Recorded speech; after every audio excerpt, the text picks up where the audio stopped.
Dear students of Student 11th, I myself, Pitambar Maheshwari, will explain you the third poem of your textbook, The Voice of the Rain by Walt Whitman.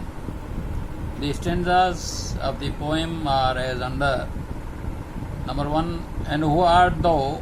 Said I to the soft falling shower, which stand to tell, gave me an answer, as it here translated, I am the poem of earth, said the voice of the rain.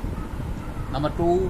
Eternal I rise impalpable out of the land and the bottomless sea, upward to heaven, whence vaguely formed altogether, change and yet the same. I descend to lave the draughts, atomies, dust layers of the globe, and all in them without me were seeds only, latent and born, and forever by day and night I give back life to my own origin and make pure and beauty it for song issuing from the birthplace after fulfillment wandering, rocked or unwrecked, duly with love returns. Now explain you the meaning of these stanzas.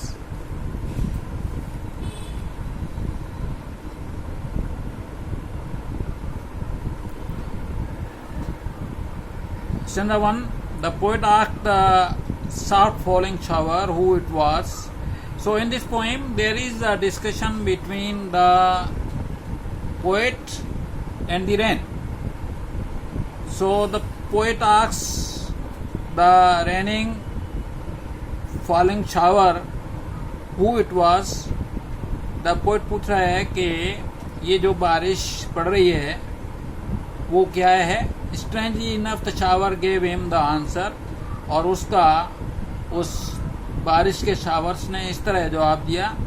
The voice of the rain told him that it was the poem of earth. और उसने बताया कि जो बारिश हो रही थी उसको आवाज़ हो रही थी. उसने पोइट को इस तरह जवाब दिया ये पोएम जो है पृथ्वी की या अर्थ की है. Number 2. It is everlasting and perpetual. It is something that can not be touch.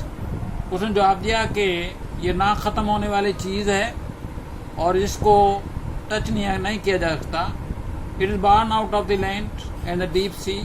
ये जो है इसी लैंड से निकली है और समंदर के तले से यानी बॉटम से.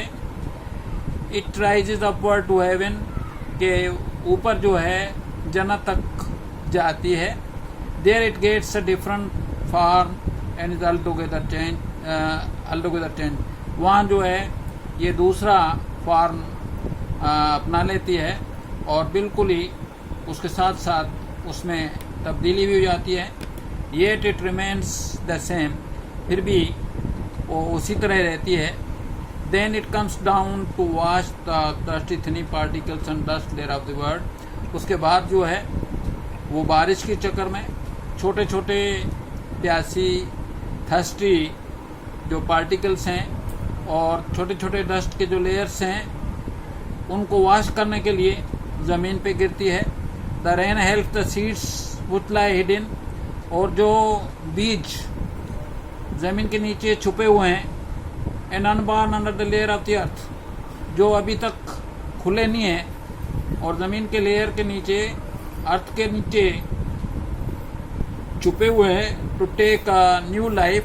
दोबारा वो सीड्स जो हैं उगेंगे, नया उसमें से नई चीज़ निकलेगी.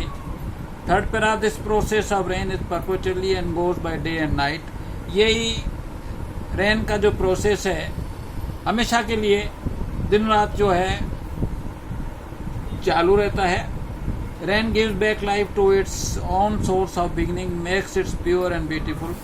रेन जो है अपनी लाइफ जो है दोबारा अपने सोर्स जो शुरुआत में उसने शुरू किया था उसको बिल्कुल प्योर एंड ब्यूटीफुल बनाने के लिए ये सिस्टम चालू रहता है. The rain sings a song. उसका आवाज़ ऐसा है जैसे बारिश जो है कोई गीत गा रही है. This song issues from its birth place. और ये जो गीत जो होता है वो ऐसे लग रहा है कि उसका जो बर्थ प्लेस है वहाँ से ये आवाज़ निकलती है. It keeps wandering here and there, इधर उधर घूमती रहती है. Where it is paid heed और not. After accomplishing the song returns properly with love. और ये पूरा जो सीन है उसको कंप्लीट करने के बाद जो गीत आप सुन रहे हो वो प्यार भरा गीत होता है. तो बेटे आप लोग जो है पोइम्स के जो स्टैंजास है अपना बुक खोल के, और मैंने आपको जो स्टैंजास की मीनिंग बताई उसको लर्न करें. लर्न करोगे तो ही समझ में आएगा, अदरवाइज खाली वीडियो को छोड़ देने से you will not supposed to understand. So please, that's my request, go through text back and then refer to the video sent by me. Thank you very much.